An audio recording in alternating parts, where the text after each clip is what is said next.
దైవ గ్రంథంలో దేవుని వాక్యాన్ని మనం చదువుకుందాం. మొదటిగా సమూయేలు 2వ గ్రంథం, పాత నిబంధనలో సమూయేలు 2వ గ్రంథం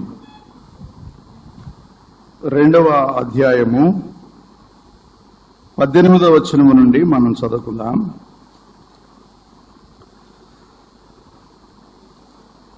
సమూయేలు 2వ గ్రంథం 2వ అధ్యాయం 18వ వచనము నుండి, పాత నిబంధనలో 253వ పేజీ.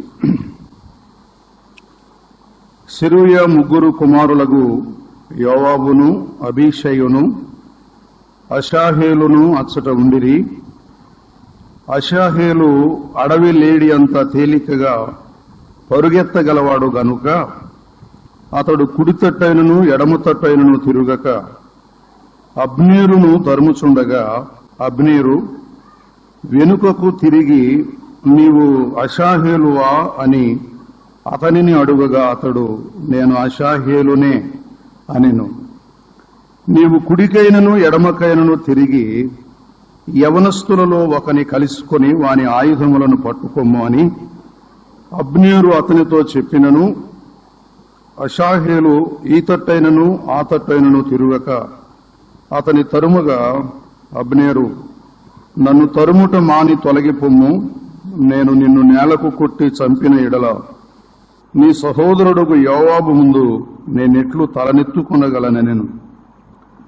అతడు నేను తొలగననగా అబ్నేరు ఈటె మడమతో అతని కడుపులో పొడిచినందున ఈటె అతని వెనుకకు వచ్చెను గనుక అతడు అచ్చటనే పడి చచ్చెను.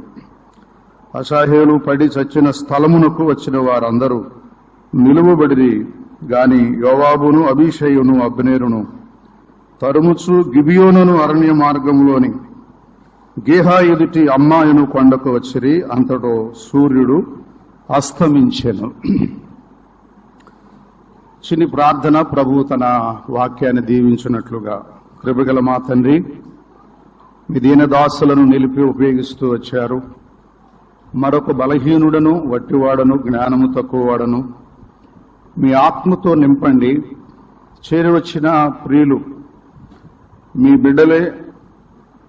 ఎవరికి ఏ వాక్కులు అవసరమో అందరి హృదయాలు ఎరిగిన దేవుడవు గనుక మీ స్వరము చేత పలికి, మీ తాకిడి చేత వెట్ట కలిగించి మమ్ములను మరి ఎక్కువగా మీ యందు బలపడినట్లుగా తీర్చిదిద్దుమని, ఈ బలహీనుని సంధించుమని క్రీస్తు యేసు ప్రభు వారి శ్రేష్టమైన నామంలో స్తోత్రములు సమర్పించి ప్రార్థన చేస్తున్నాము తండ్రి.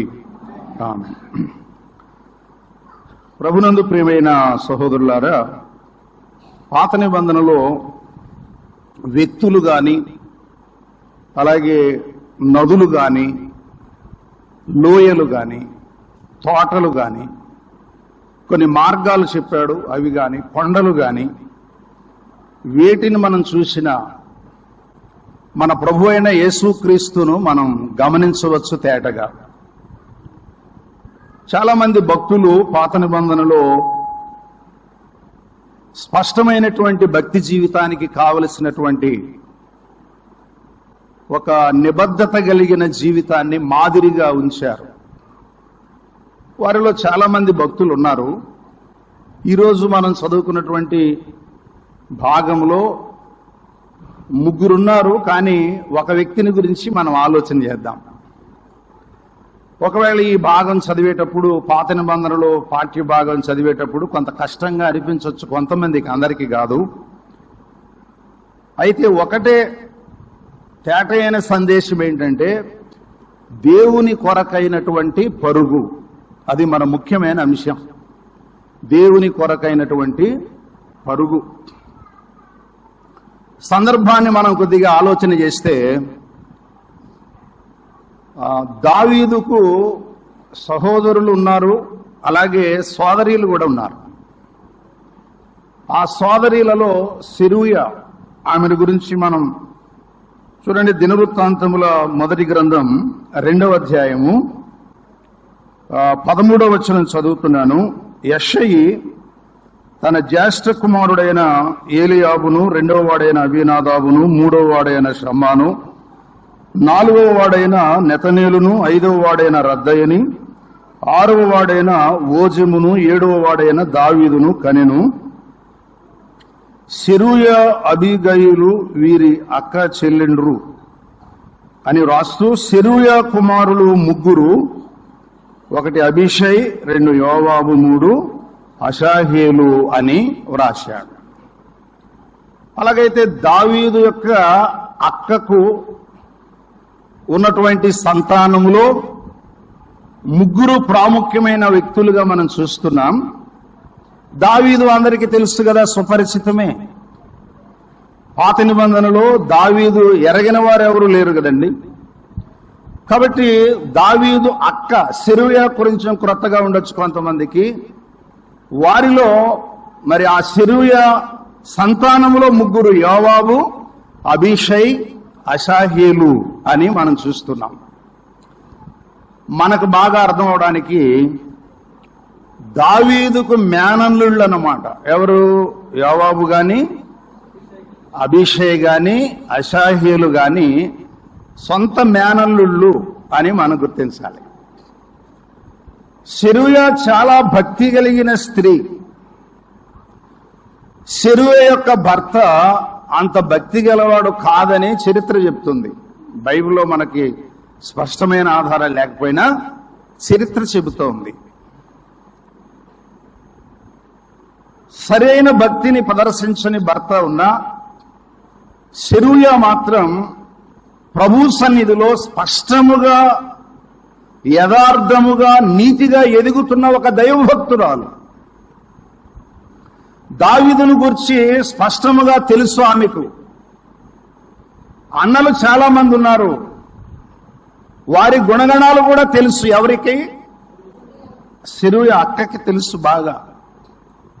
కనుక దేవుణ్ణి యథార్థంగా వెంబడించేటటువంటి వారెవరో, దేవుని పట్ల నిబద్ధత కలిగిన జీవితం గలవారెవరో, ప్రాణప్రదంగా ప్రేమించేవారెవరో, దేవుని హృదయాన్ని తెలుసుకొని నడుచుకునే వారెవరో అక్కకు స్పష్టంగా తెలుసు. అంత మాత్రమే కాదు, ఆమె ప్రార్థనాపరురాలు గనుక భవిష్యత్తులో దావీదును దేవుడు హెచ్చిస్తాడు అని ఆమెకు తెలుసు గనుక దేశము కోసము, దేవుని కోసము తన ముగ్గురు బిడ్డలను పెంచుతూ ఉందన్నమాట. ఎవరి కోసము? దేశము కోసం, దేవుని కోసం. ఆ దేశం ఎవరిది? ఇశ్రాయేలు ప్రజలంటే దేవుని జనాంగం. కాబట్టి దేవుని కొరకే బిడ్డలను పెంచుతూ ఉంది, ఒక్క మాటలో మనం చెప్పాలంటే. కాబట్టి మన సందేశంలో ఒక చిన్న ఆలోచన ఏంటంటే, ఈ దినాలలో దేవుని కొరకు పిల్లలను పెంచడం అంటే తల్లిదండ్రులకు కత్తి మీద సామే. తల్లిదండ్రులను ఎదిరికించేవారు, దేవుని మార్గాన్ని తృణీకరించేవారు, కొంచెం చదువుకొని ఇంగ్లీష్ తెలిస్తే ఏమిటి దేవుడు అంతా ఒకటే అని ఒక రకమైనటువంటి వితండవాదన చేసేటటువంటి మూర్ఖ తరములో ఉన్నటువంటి మనం మన బిడ్డలను ప్రారంభము నుండి క్రమశిక్షణ కలిగినటువంటి దేవుని భయం, ద ఫియర్ ఆఫ్ గాడ్ అనేటటువంటి ఆ విధానములో పెంచడం చాలా కత్తి మీద సామె అయినా అది అసాధ్యం మాత్రం కాదు అనే సత్యాన్ని మనం గుర్తించాలి. ఈ ముగ్గురు బిడ్డలను ఎలా పెంచింది అని అంటే, ఒకవేళ దావీదు కొరకు ప్రాణమివ్వాలి అని అన్నప్పుడు మీరేమాత్రం వెనుకంజ వేయొద్దు నా కుమారులారా. ఆ దేవుని కొరకు ప్రాణం ఇవ్వాలి అని అనుకున్నప్పుడు మీరేమాత్రము వెనుకంజి వేయొద్దు నా కుమారులారా అని ఆమె పెంచినట్లుగా మనం చూస్తున్నాం. కాబట్టి పిల్లలకు మొదటి గురువు ఎవరంటే తల్లి. తండ్రి కంటే కూడా తల్లి, she will play an important role. దేవునిలో ఆ పిల్లలను పెంచాలి అనుకున్నప్పుడు ఆమె తప్పకుండా ముఖ్యమైనటువంటి, అరిస్టాటిల్ అనేటటువంటి వ్యక్తి ఉన్నాడు, ఒక గొప్ప సైద్ధాంతికర్త అన్నమాట. ఆయన అలెగ్జాండర్కి గురువు అంట. అలెగ్జాండర్ అనే చక్రవర్తికి అరిస్టాటిల్ గురువు అయితే, అరిస్టాటిల్కి గురువు ఎవరయ్యా అని తరిచి చూస్తే ప్రపంచ చరిత్రలో తేలిందంటే వాళ్ళ తల్లే గురువు అని చెప్పాడు. హిజ్ మదర్, హిజ్ మాస్టర్ అని తేలింది. కాబట్టి ఆ తల్లి పిల్లల పెంపకంలో చాలా ప్రాముఖ్యమైన పాత్ర వహిస్తుంది అనే సత్యాన్ని మనం జ్ఞాపకం చేసుకుంటున్నాం. కనుక సెరూయ అలాగున ఆ బిడ్డలను పెంచినట్లుగా మనం చూస్తూ ఉన్నాం. దావీదు యొక్క విజయాలలో యోవాబు స్థానం తెలుసు కదా, అతడు ముఖ్యుడిగా ఉన్నాడు. అభిషేయ స్థానం కూడా తెలుసు మనకి. అలాగే అషాహేలు కూడా చాలా ముఖ్యమైనటువంటి స్థానములో దావీదు విజయములో పాటుపడిన వ్యక్తి ఆఖరు క్షణం వరకు. అబ్నేర్ అంటే he's not an ordinary person. వాస్తవానికి దావీదు పక్షంగానే ఉండాలి, కానీ సౌలు కుటుంబీకుల పక్షంగా వెళ్లిపోయిన వాడు అబ్నేరు. అబ్నేరును గెలవడం సామాన్యమైన విషయం కాదు. అబ్నేరును ఎదుర్కోవడం కూడా సామాన్యమైన విషయం కాదు. అయినా శత్రువెంత బలవంతుడైనా సరే తన పరుగును ఏమాత్రము తగ్గించిన వాడు కాదు అనే సత్యాన్ని మనం లేఖనాల్లో గుర్తిస్తూ ఉన్నాం అన్నమాట. 2వ అధ్యాయము 18వ వచనంలో కొన్ని మాటలు మనం చదువుతూ వస్తూ ఉన్నాం. 18 నుండి ఆఖరులో ఉన్న మాట ఏమిటంటే, అషాహేలు అడవి లేడి అంత తేలికగా పరుగెత్తగలవాడు అని అన్నాడు. అషాహేలు అంటే అర్థం ఏంటంటే దేవుడే చేసెను అని అర్థం. అభిషేక్ అంటే బహుమానాన్ని మించినవాడని, యోవాబు అంటే యెహోవాయే నా తండ్రి అని అర్థం. అంటే ఆ తల్లి చూడండి, వారి యొక్క పేరులో ప్రభు కొరకు ఎలా వారిని పంపకాలు చేసిందో మన భాషలో చెప్పాలంటే మనకు అర్థమవుతుంది అన్నమాట. కాబట్టి అషాహేల్ అంటే యెహోవాయే చేసెను, made by God, made by God అని అర్థం. దేవుడే చేశాడు. కాబట్టి దేవుని చేత సృష్టించబడిన వాడు, దేవుని చేత బలపరచబడుతున్నవాడు, దేవుని శక్తిలో ఎదుగుతున్నవాడిగా మనం చూస్తూ ఉన్నాం. కాబట్టి భక్తిగల సెరూయాకు దేవుడు ఇచ్చాడు. కాబట్టి అషాహేలు పుట్టుక మంచి పుట్టుక అని మనం గుర్తించాలి. మంచి పుట్టుక, తర్వాత మంచి స్థలములో ఎదుగుట, తర్వాత మంచి పోరాడుట. విన్నారా ఈ మాటలు? ఇవి విశ్వాస జీవితానికి చాలా ప్రాముఖ్యమైనవి. ప్రభునందు ప్రియులారా, మన ప్రారంభం బలహీనమై ఉండొచ్చు, మన ప్రారంభం పడిపోయిన స్థితి అయి ఉండొచ్చు, మన ప్రారంభం అవిశ్వాస స్థితి అయి ఉండొచ్చు, మన ప్రారంభం దేవుడు లేని స్థితి అయి ఉండొచ్చు. కానీ ప్రభువులో మనం పుట్టిన తర్వాత సత్యవాక్యం వలన అన్నాడు కదా యాకోబు పత్రిక 1వ అధ్యాయం 18వ వచనంలో, నేను మిమ్మును కంటిని అన్నాడు కదా. ప్రభువులో మనం పుట్టిన తర్వాత, క్రీస్తు యేసులో మరలా జన్మించిన తర్వాత, పునర్జన్మ సంబంధమైన స్నానం పొందిన తర్వాత మన పుట్టుక కూడా ఏ పుట్టుకది? అది మంచి పుట్టుక. రీబర్త్ అంటారు, కొంతమంది బోర్న్ అగెయిన్ అని అంటారు కదా. కాబట్టి అది మంచి పుట్టుక. అషాహేలు ఎవరు చేశారు ఆయన్ని? యెహోవా చేసెను అని అర్థం. యెహోవా చేసెను అని అర్థం. తరువాత మంచి పరుగు అన్నాడు. ఆయన పరుగు ఎలాంటిదంటే అది మంచి పరుగు. చూడండి, లేఖనాల్లో మనం గమనిస్తూ ఉన్నప్పుడు సమూయేలు 2వ గ్రంథం 2వ అధ్యాయంలోనే ఒక చక్కని మాట రాస్తున్నాడు. ఎలాంటి పరుగు అంటే, అతడు కుడి తట్టైనను ఎడమ తట్టైనను తిరుగక అన్నాడు. ఎలాంటి పరుగు ఆయనది? కుడి తట్టు తిరగడు, ఎడమ తట్టు తిరగడు.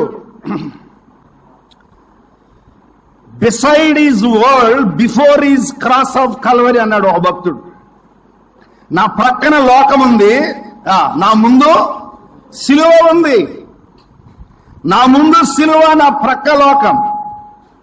నా పరుగు ఎటువైపు? మంచి పరుగు చాలా అవసరమైనది. అపోస్తుల కార్యాల గ్రంథంలో 20వ అధ్యాయము 24వ వచనం మనం చదువుకున్నాం చూడండి. అపోస్తుల కార్యముల గ్రంథం 20వ అధ్యాయం 24వ వచనం. అయితే దేవుని కృపా సువార్తను గూర్చి సాక్ష్యమిచ్చుటయందు నా పరుగు అన్నాడు. ఇక్కడ ఒక విశేషమైనటువంటి పరుగును గురించి మనం చూస్తున్నాం. ఇది ఏ పరుగు? దేవుని కృపా సువార్తను గురించి సాక్ష్యమిచ్చే పరుగు. తర్వాత ఆ పరిచర్యను తుదముట్టించాలనే పరుగు అని చెప్పాడు ఇక్కడ. ప్రియులారా, ఇది ఎంత మంచి పరుగు! ఎవరు ఎన్నుకున్నారు? ఆసియాలో కాలు పెట్టిన మొదటి రోజు నుండి పౌలు ఏం చేస్తున్నాడట? పరుగు పరుగు పరుగు. ఎవరి కొరకు? దేవుని కొరకు. ఎలా చెప్పాలంటే ఆ దేశం, ఆ ఇశ్రాయేలు దేశము కొరకు, ఆ యూదుల కొరకు, తన స్వజనము కొరకు వారు మార్పు పొందాలని. అలాగే యెరూషలేము మొదలుకొని ఇల్లూరుకు ప్రాంతం వరకు అన్నాడు, ఇంకా బూదిగంతాల వరకు అన్యుల మధ్య కూడా పరిచర్య చేసినటువంటి పౌలును మనం చూస్తున్నాం. దేవుని జనాంగం మధ్య, అన్య జనాంగం మధ్య అనేకులను ప్రభు వైపు త్రిప్పటానికి, దేవుని కృపా సువార్తను సమయమనక అసమయమనక ప్రకటించడానికి, అనేక ఆత్మలను ప్రభు వైపు త్రిప్పటానికి ఒక సాధనంగా తన పరుగు అని అపోస్తుడైన పౌలు మాట్లాడుతున్న సంగతులు. బంధకాలున్నాయి, అయినా పరుగు ఆగిందా? ఆకలి దప్పులున్నాయి, పరుగు ఆగిందా? వస్త్రహీనత ఉంది, పరుగు ఆగిందా? జాగరణాలున్నాయి, పరుగు ఆగిందా? ఉపద్రవములున్నాయి, పరుగు ఆగిందా? ఉపద్రవం స్వజనుల వలన ఉంది అన్నాడు. అలాగే బయట వారి వలన కూడా ఏమున్నాయన్నాడు? ఉపద్రవాలున్నాయి, కానీ పరుగు ఆగేది కాదు. ఎన్నో పరిస్థితుల మధ్య, ఎన్నో సమస్యల మధ్య, ఎన్నో సవాళ్ల మధ్య పౌలు యొక్క పరుగు కొనసాగుతోంది, కొనసాగుతూనే ఉంది. అది సంపూర్తయింది అన్నాడు కదా. తిమోతికి రాసిన 2వ పత్రిక 4వ అధ్యాయంలో మనం చూస్తున్నప్పుడు 7వ వచనంలో నా పరుగును ఏం చేశాడట? ఆ పరుగు మంచిదే, పోరాటము మంచిదే. ఎవరి కొరకు? ప్రియులరా, మనం చాలా పోరాటాలు ఎదుర్కొంటున్నాం. ఇది వాస్తవమైన సంగతి. రకరకాల పోరాటాలు, లోపల పోరాటాలు కూడా ఉన్నాయి కదా. సంఘాల్లో పోరాటాలు ఉన్నాయి, వీధులలో పోరాటాలు ఉన్నాయి, పార్టీల మధ్య పోరాటాలు ఉన్నాయి, అధికారుల మధ్య పోరాటాలు ఉన్నాయి, సామంతుల మధ్య పోరాటాలు ఉన్నాయి, సామానుల మధ్య కూడా పోరాటాలు ఉన్నాయి. బ్రతుకుదెరు ఒక పోరాటం. ఏదో చదువులో సాధించాలంటే ఒక పోరాటం, ఉద్యోగం సంపాదించాలంటే పోరాటం, ఆరోగ్యంగా ఉండటం కూడా పోరాటం. ఆరోగ్యం కొరకు పోరాడుతున్నానన్నాడు ఒక ఆయన. హాస్పిటల్లో జాయిన్ అయ్యి, అయ్యా ఎలా ఉందంటే పోరాడుతున్నానన్నాడు. దేని కొరకు? ఆరోగ్యం కొరకు పోరాటం. చాలా రకాల పోరాటాలు ఉన్నాయి. ప్రియులారా, ఈ పోరాటాలన్నిటిలో మనము ఆరోగ్యకరమైన పరుగు, ఆశీర్వాదకరమైన పరుగు, దేవుడు ఆనందించే పరుగు మనం పరిగెట్టాలంటే, బలహీనం కాకుండా పడిపోకుండా పరిగెట్టాలంటే దేవుని చేత మనం ఏం చేయాలంటే బలపరచబడాలి. రాజుల మొదటి గ్రంథంలో ఒక మాట మనం చదువుకుందాం. రాజుల గ్రంథం 19వ అధ్యాయం చూడండి. రాజుల మొదటి గ్రంథం 19వ అధ్యాయం. కొన్ని సత్యాలు సమయం లోపటనే నేను ముగించేస్తాను. 4వ వచనం చదువుతున్నాను. తాను ఒక దిన ప్రయాణము అరణ్యంలోనికి పోయి ఒక బదరీ వృక్షము క్రింద కూర్చుండి మరణాపేక్ష గలవాడై, యెహోవా, నా పితరుల కంటే నేను ఎక్కువ వాడను కాను, ఇంత మట్టుకు చాలును, నా ప్రాణము తీసుకొనుమని ప్రార్థన. ప్రయాణములో ప్రమాదాలున్నాయి. ప్రమాదాలు మాత్రమే కాకుండా అలసట ఉంది. అలసట మాత్రమే కాకుండా నిరాశ ఉంది. అందుచేత ఇక చనిపోవాలనుకున్నాడు. అయ్యా, నేను నా పితరుల కంటే నేను ఎక్కువ వాడను కాను, ఇంత మట్టుకు చాలును, నా ప్రాణము తీసుకోనుము అని ప్రార్థన చేస్తున్నాడు. ఎవరైనా not a small prophet, the powerful prophet, దేవుని చేతిలో శక్తి కలిగినటువంటి సాధనంగా ఉన్న ఏలియా ప్రవక్త ఈ ప్రార్థన చేస్తున్నాడు. విన్నారా ఈ మాట? అంటే ఎలా చెప్పాలంటే తన పరుగులో ప్రవక్త అలిసిపోయాడు. విన్నారా? మీరు ఇక్కడున్న సేవకులను అడగండి, మీ పరుగు ఎలాగుంది బ్రదర్ అని అడగండి. బాగుందండి, అలిసిపోతున్నారా? చాలా బాగుంది అన్నవాళ్ళు ఉన్నారంటే కొంచెం ఆ సేవను అనుమానించాల్సింది. పెద్దలైనా మేమైనా ఎవరైనా ఇది సామాన్యమైన పరుగు కాదు. దినదినము సవాళ్లు ఎదుర్కొంటూ వెళ్లాల్సినటువంటి పరుగు ఇది.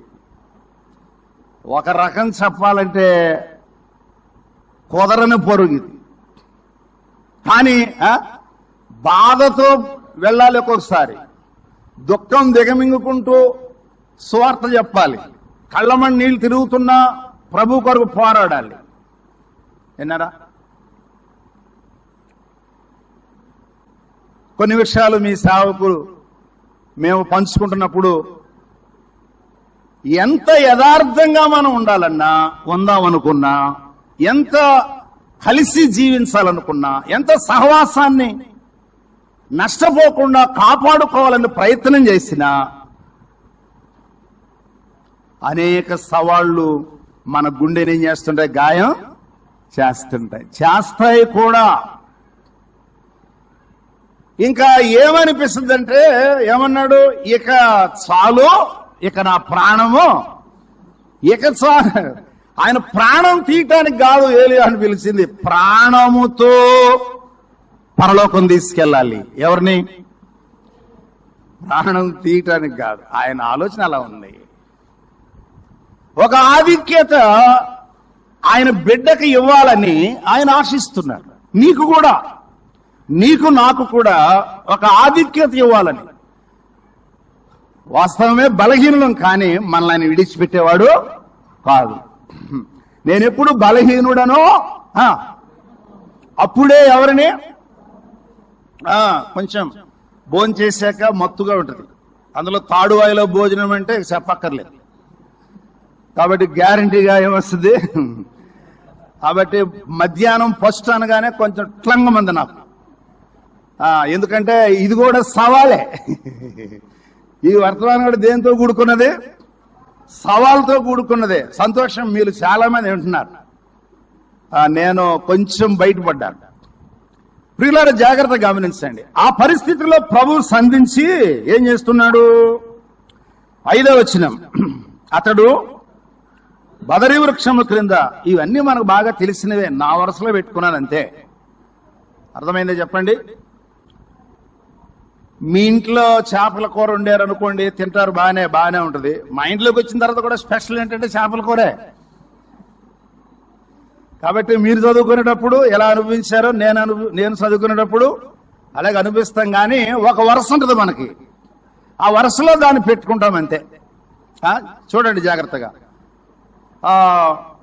అతడు నిద్రించుచుండగా ఒక దేవదూత వచ్చి అతన్ని ముట్టి, నీవు లేచి. అంతలో అతని తల దగ్గర ఏమున్నాయి? నిప్పుల మీద కాల్చబడిన అప్పము, నీళ్ల బుడ్డియు కనబడిను అన్నాడు. ఇది ఎవరు చేసిన ఆహారం, ఎవరు సిద్ధపరిచిన ఆహారం? అది చెప్పండి. అది ఇంట్లో కాదు, అది ఒక్క వ్యక్తి చేసింది కాదు, దేవుడు సిద్ధపరిచిన ఆహారం. అది దేవుడు సిద్ధపరిచిన ఆహారాన్ని, సరే వాటి అర్థాలు నేను ఇప్పుడు చెప్పలేను, కానీ అతడు భోంచేశాడు, కొంత బలం పొందాడు. సరే మరి పడుకున్నాడు, మరలా లేపినాడు. నీ శక్తికి మించిన ప్రయాణం ఉంది అన్నప్పుడు మీరు జాగ్రత్తగా చదివితే 8వ వచనంలో, 8వ వచనం చదువుతారా? 19:8. అతడు లేచి భోజనము చేసి ఆ భోజనపు బలము చేత 40 రాత్రులు 40 పగళ్ళు ఏం చేశాడట? ప్రయాణము. ఏ బలము? ఎవరు పెట్టిన భోజనం అది? దేవుడు పెట్టిన భోజనాన్ని మనం తినడం అలవాటు చేసుకుంటే ఇక మనకు అలసటే లేదు. 40 అనే సంఖ్య చాలా విశేషమైనది అన్నమాట. ఇశ్రాయేలు జీవితంలో 40, మోషే జీవితంలో 3 40, అలాగే ఏలియా జీవితంలో 40, నోవా జీవితంలో 40, యేసు ప్రభు జీవితంలో ప్రారంభంలో 40, చనిపోయి తిరిగి లేచిన తర్వాత 40. ఇవో ప్రత్యేకమైన వర్తమానం. అతడు 40 రాత్రులు 40 పగళ్ళు మళ్లీ భోజనం చేసినట్టుగా నా బైబిల్లో కనపడలేదు. ఒకవేళ మీరు, if I am wrong please remind me after this marriage, after this message. ఇది అయిపోయిన తర్వాత మీరు గుర్తు చేయొచ్చు. ఆ భోజనమే అన్నాడు. ఏ భోజనం? ఆయన పెట్టిన భోజనంతోనే ఏం చేశాడు? తర్వాత అదే ఇంకా ఆ నీళ్లే, ఆ బుడ్డిలో ఆ నీళ్లు అన్నాడు. చూసారా దేవుని యొక్క భోజన బలం ఎంత గొప్పది. ద్వితీయోపదేశ కాండం 9వ అధ్యాయం, ఎవరికంటే జ్ఞాపకం చేస్తాను, మళ్ళా వచ్చేద్దాం. ద్వితీయోపదేశ కాండం 9:9 చూడండి. 9:9. ద్వితీయోపదేశ కాండము 9వ అధ్యాయం. ఆ రాతి పలకలు అనగా యెహోవా సిద్ధపరిచినవి కదా, నియమించినవి. యెహోవా నియమించిన నిబంధన పలకలు తీసుకొని నేను కొండ ఎక్కినప్పుడు అన్నపానములు మాని 40 పగళ్ళు 40 రాత్రులు ఉంటిని అన్నాడు. ఏం వాని? దేవుడు మాట్లాడుతుంటే అన్నం గుర్తుకు రాదు, పానం గుర్తుకు రాదు. దేవుడు భోజనం పెడితే అన్నం గుర్తుకు రాదు, పానం గుర్తుకు రాదు. అక్కడే చూడండి 18వ వచనం, 9:18 పేజీ తిప్పితే చాలు. మరలా 2వ మారు అన్నాడు కదా బ్రదర్.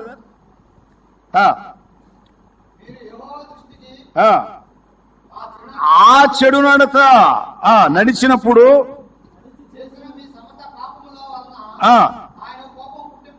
ఆయన కోపము పుట్టింపగా చూచి మునుపటి వలె అన్నపానములు మాని 40 పగళ్ళు 40 రాత్రులు అన్నాడు. ఒకసారి కాదు, 2 సార్లు కాదు, ఎన్నిసార్లు అయినా దేవుని కొరకైన పరుగులో లోక సంబంధమైన ఆహారాన్ని గాని శరీర సంబంధమైన కోర్కెను గాని చంపుకొని ప్రభు సన్నిధిలో ప్రభు నోటి నుండి వచ్చే అమూల్యమైన విలువైన బంగారు వాక్యాలను భుజిస్తూ దేవుని సన్నిధిలో గడుపుతూ అక్కడ ఒకసారి ప్రార్థన చేశాడు, మరొకసారి దేవుని వాక్యాన్ని ధర్మశాస్త్రాన్ని పొందుతున్నాడు అనే సత్యాలు అక్కడ చూస్తున్నాం. వాక్యము, ప్రార్థన. నేను ఆ 2 వచనాలు జ్ఞాపకం చేసింది ఎందుకంటే 9:9 వాక్యము, 9:18 ప్రార్థన.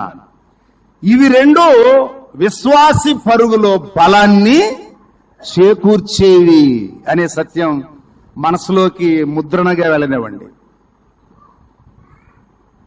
When you are running for Christ, what are the 2 sources will strengthen you? One is the word of God and another one is the prayer. ప్రార్థన అలాగే వాక్యము నీనా పరుగులో మనకేమిస్తాయి? బలమిస్తాయి అనే సత్యాన్ని లేఖనాల్లో మనం తేటగా చూస్తూ ఉన్నాం. ఇది మంచి పరుగు. ఏ పరుగు ఇది? లోకం కొరకైన పరుగు కాదు. ఉదయాన్నే పేపర్ కొరకు పరుగు, దుకాణం దగ్గర పరుగు, రకరకాల ప్రదేశాల కొరకు పరుగు, పాపం చేయుటకు పరుగు, మూడు రాలి ఇంటి వైపుకు పరుగు, సందులోనికి పరుగు, చాలా పరుగులు చెప్పాడు. అలాగే నయమాను వెనుక గెహజీ పరుగులు చూస్తున్నాం కదా. కానీ ఆ పరుగులు కావు ఇవి. ఏ పరుగు? ప్రభువు కొరకు సువార్త నిమిత్తము నా పరుగు. అనేక ఆత్మలను ప్రభు వైపుకు మరల్చే విషయంలో నా పరుగు. నా ప్రాణమును నాకెంత మాత్రము ప్రియమైనదిగా నేను ఎంచుకొనుట లేదు అన్నాడు. I my self died for Christ, I rise one for Christ. నేను పుట్టాను మంచి పుట్టుక, పరిగెడుతున్నాను. ఇదే పరుగు, ఇది మంచి పరుగు. తర్వాత ఇది ఒక ప్రత్యేకమైన పరుగు. దినవృత్తాంతముల మొదటి గ్రంథం 11వ అధ్యాయం 26వ వచనం చూడండి. దినవృత్తాంతముల మొదటి గ్రంథం 11వ అధ్యాయం 26. అదే విషయం సమూయేలు 2వ గ్రంథం 23, 24లో కూడా. అంటే ఇక్కడే మనకు పేజీ తిప్పితే అక్కడ రాశాడు ఆ 30 మంది అని చెప్పి యోవాబు సహోదరుడైన అషాహేల్ అన్నాడు. అక్కడ చదవండి. దినవృత్తాంతాల మొదటి గ్రంథం 11:26. ఆ ముగ్గురులో ఎవరికి సాటి కాలేదు.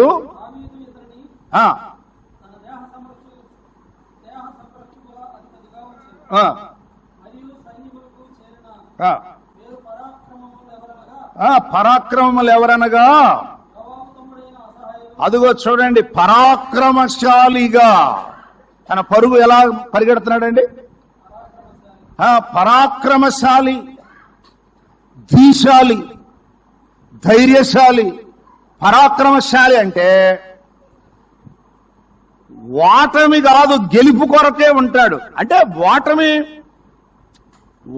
వస్తదేమో అనే అభిప్రాయాన్ని మనస్సులోకి ఎప్పుడు రానివ్వడు అన్నమాట.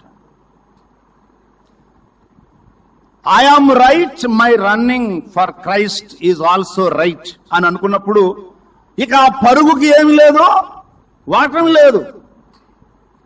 కాబట్టి నా పరుగులో వాటం ఉండదు అని అనుకొని ఒక వ్యక్తి ప్రయత్నం చేస్తుంటారే, ఏది మొత్తం ఒకసారి రాజు చుట్టూ ఉన్న సైనికులందరూ పడిపోయినా చనిపోయినా, ఆయన దగ్గర ఉన్న ఆయుధాలు అన్ని కూడా జారిపోయిన, పరిస్థితులు వ్యతిరేకంగా మారుతున్న పరాక్రమశాలి పని ఏంటంటే అతడు వెనకడుగు వేయడు.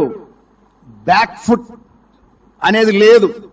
బ్యాక్ స్లైడర్స్ అంటారు కదా, అలాంటివి జరగవు. వెనకంజ అసలు వేయడు.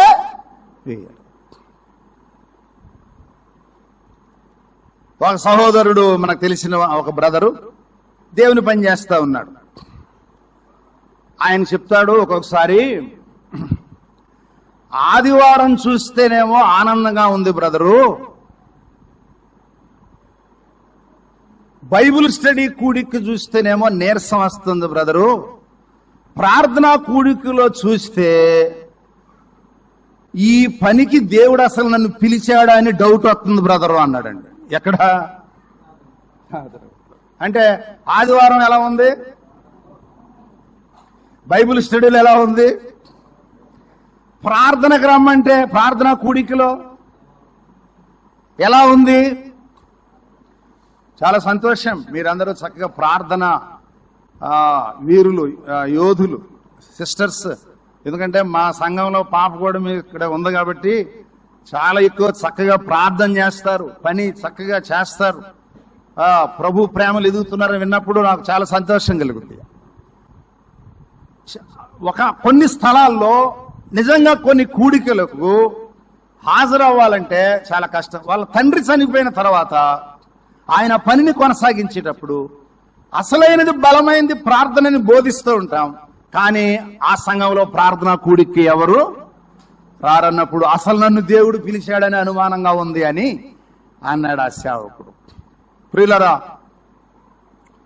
మన యొక్క ప్రత్యేకమైన పరుగుగా ఉండాలి. పరాక్రమము కలిగిన పరుగు. అతడు పరాక్రమశాలి అన్నాడంటే ఒకసారి ఎందుకనిచ్చింది అనిపిస్తుంది అనుకో, అయినా సరే వెనుకంజ వేయటానికి వీలు లేదు.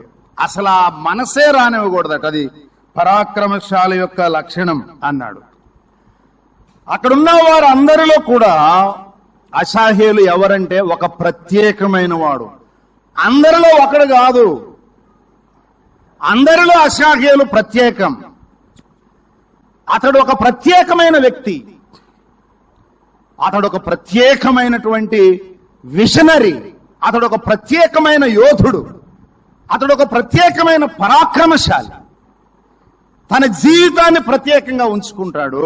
అలాగే దేవుని కొరకైన ప్రయాస పరుగులో కూడా తన ప్రత్యేకతను ఏం చేస్తాడన్నమాట, చాటుకుంటాడు. ఈ సత్యాలు ఆ లేఖనాల్లో మనం చూస్తూ ఉన్నాం. తరువాత అతడు మంచి సాక్ష్యము కలిగిన వాడు. 2వ అధ్యాయంలోనే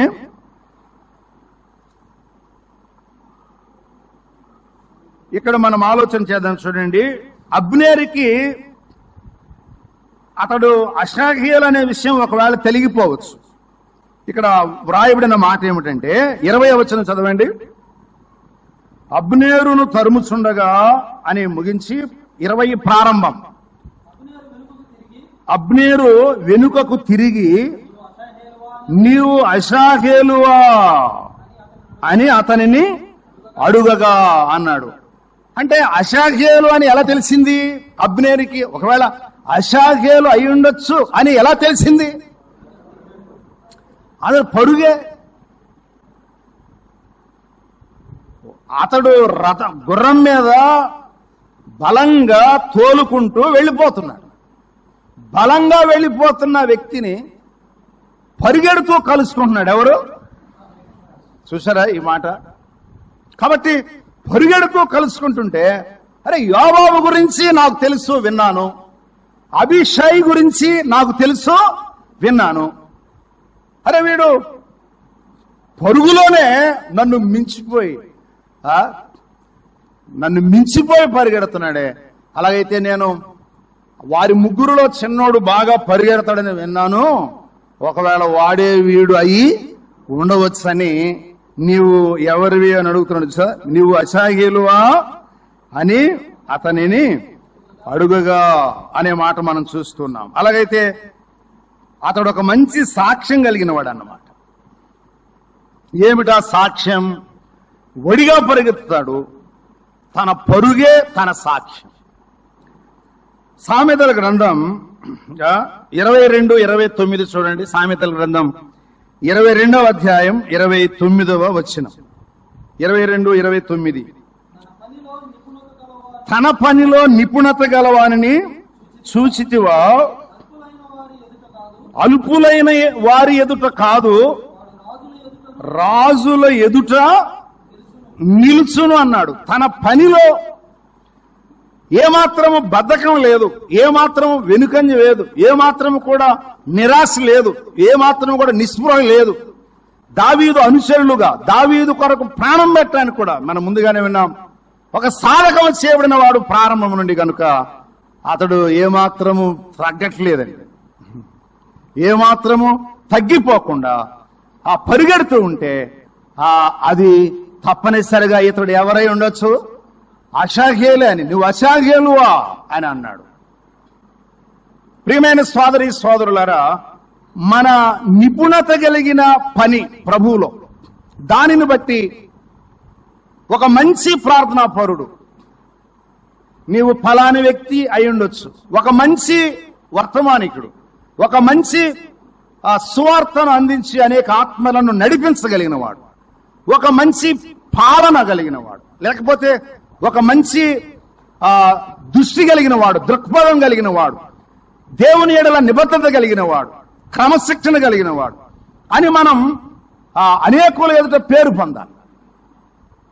మన పనిని బట్టి మనం ఏం పొందాలి? పేరు పొందాలన్నమాట. అంటే అశాహేలు తన పనిని బట్టి ఏం పొందాడు? పేరు పొందినట్లుగా మనం చూస్తున్నాం. నీవు అశాహేలువా, తన పరుగే కదా. అది ఎలాంటి పరుగు? గురి కలిగిన పరుగు, గురి లేని పరుగు కాదు. ఎలాగైనా సరే ఆ విజయం సాధించాలి, పట్టుకోవాలి అబ్నేరుని. ఎలాగైనా పట్టుకోవాలి, ఎలాగైనా జయించాలి, ఎలాగైనా ఓడించాలి, ఎలాగైనా తీసుకొని రావాలి, పట్టుకొని తీసుకొని రావాలి.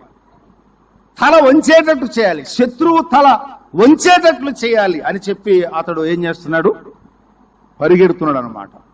ఒక గురి కలిగి పని చేయాల కదండి. ఫిలిప్పీ పత్రిక 3వ అధ్యాయం 14వ వచనంలో ఏమన్నాడు? చూసే చూడకుండా 3వ అధ్యాయం 14వ వచనంలో ఎలా పరిగెడుతున్నాడా? ఎక్కడికి? అది మన ఎడ్డింగే గురి కదా. కాబట్టి గురి వద్దకే అన్నాడు. ఏంటి ఆ గురి? ఎవరు ఆ గురి? ఆయన దృష్టిలో ఒకటి ఉంది. చాలా ఆలోచనలున్నాయి, నిబ్బరం కలిగిన వాడు, ఎన్నో ఆటంకాలున్నాయి, సవాళ్లున్నాయి. అయినా సరే తన గురిని, గమ్యాన్ని చేరే విషయంలో ఏమాత్రం వెనుకంజే విషయవాడు కాదు. క్రీస్తే ఆయన గురి. ఎన్ని ఇబ్బందులున్నా ఎక్కడికి పరిగెడతాడట? కొరింథీయులకు రాసిన మొదటి పత్రిక 9వ అధ్యాయం 26వ వచనం కూడా చూడండి, మనకు తెలిసిన వాక్యము. 9:26 ఏమంటున్నారంటే, కాబట్టి నేను గురి చూడని వాని వలె పరిగెత్తువాడను కాను, గాలికి కొట్టినట్లు నేను పోట్లాడుట లేదు. సో ఒక స్పష్టత ఉంది. పౌలు ప్రయాసలో స్పష్టత ఉంది. పౌలు ఏర్పరచుకున్న గురి స్పష్టమైనది. అలాగే పౌలు తన పోరాటం లేక తన పరుగు నిష్ప్రయోజనమైనది కాదు, గాలికి ప్రయాసపడేటట్టు చేసేది మాత్రం కాదు. అది శక్తి కలిగింది, అది బలమైనటువంటి పరుగు అనే సత్యాలు మనం జ్ఞాపకం చేసుకుంటూ ఉన్నాం. మంచి పుట్టుక, మంచి పరుగు, మంచి ప్రత్యేకత, మంచి సాక్ష్యం, మంచి గురి, అలాగే మంచి వేగం అన్నాడు. అతడు ఎలా పరిగెడతాడట? 2వ అధ్యాయంలో ఆ అడవి లేడి అన్నాడు. అసలు అడవి లేడికి దాని పరుగే దాని అందం అన్నాడు ఒక ఆయన. దాని అందం ఏంటంట? దాని పరుగే దాని అందం. మడ్డిగా లేకుండా ఎక్కడున్నది అక్కడే ఉంటుంటే దాన్ని లేడంటారా? కాబట్టి దాని పరుగును బట్టి దానికి శోభ వస్తుంది అన్నమాట. అది చాలా తెలివిగా ప్రవర్తిస్తుందట. ఈ లేడీకి చెమట పట్టినప్పుడు, ఎక్కువ దూరం ప్రయాణం చేసి చెమట పట్టినప్పుడు వచ్చేటటువంటి ఆ వాసనని శత్రువు పసిగెడతాడట. సింహం, పులి లాంటివి. ఆ స్మెల్ చాలా దూరం, కొన్ని వందల వేల మీటర్లు అవి పసిగట్టి వచ్చి వేటాడతాయంట వేటిని. అందుకనే ఆ లేడీ ఆ వాసన పోవడానికి ఆ నీటి వాగుల వైపుకు ప్రయాణాలు కొనసాగిస్తుందట. నీటితో ఎక్కువ సంబంధం కలిగి ఉండడానికి ప్రయత్నం చేస్తాడు. దుప్పి నీటి వాగుల కొరకు ఆశ పడినట్లు అన్నాడు కదా. సరే, ఆశ వేరేదైనా ఇది ఎక్కువ వాగులు లేక వాటర్ వైపు ప్రయాణం చేస్తుంది. ఎందుకంటే దాని వాసన పోగొట్టుకుంటే శత్రువు పసిగట్టే అవకాశం లేదు. అది అంత మాత్రమే కాదు, ఒకవేళ శత్రువు వలపాన్ని పట్టుకోవడం ప్రయత్నం చేస్తే చాలా చురుకుగా గంటకి దగ్గర 600 కిలోమీటర్లు కూడా ప్రయాణం చేస్తారు, 60 కిలోమీటర్లు కూడా ప్రయాణం చేస్తుంది అన్నాడు ఒక ఆయన. చాలా స్పీడ్గా ఉంటుందట. ఎవరు? లేడీ. అది చురుకైనది అనే మాటలు మనం చూస్తున్నాం. గురి కలిగిన పరుగు, అలాగే ఏ పరుగు? అది చురుకైన పరుగు అని మనం జ్ఞాపకం చేసుకుంటున్నాం. ఆఖరుగా పరుగెట్టి తన పరుగుని ఏం చేశాడు? ముగించాడు. 2వ అధ్యాయము 32వ వచనం మనం చదువుకుంటే, జనులు అషాహేలును ఎత్తుకొని పోయి బేత్లెహేములోనున్న అతని తండ్రి సమాధి యందు ఏం చేశారు? జనులు అంటే అందరూ కలిసి ఈ యొక్క యోధుడికి, ఈ పరాక్రమశాలులకి, అందరిలో ఒకడు కాదు, ప్రత్యేకమైన జీవితం కలిగిన వాడికి కుడికి గాని ఎడమకు గాని తొలగకుండా గురి వద్దకు ప్రయాణం చేసేవానికి, ఆటంకాలు సవాళ్లున్నా వెనకడుగు వేయకుండా వెళ్లిన వానికి, ప్రాణం పోద్దని తెలిసినా ఏమాత్రమో జడవకుండా పరుగెత్తిన వాని యొక్క ముగింపు ఎంత బాగుంది చూడండి. వారు ఏం చేశారంట, అతనిని ఏం చేశారు, సమాధి పాతి పెట్టారు. తండ్రి సమాధి యందు అని, అతని తండ్రి సమాధి యందు పాతి అంటే తన పితరుల వద్దకు ఏం చేయబడ్డాడు అనమాట, తండ్రి సమాధిలో అన్నాడు. ఒక మంచి ముగింపు కలిగిన వాడుగా ఎవరు కనపడుతున్నారు, అషాహేలు కనబడుతున్నాడు.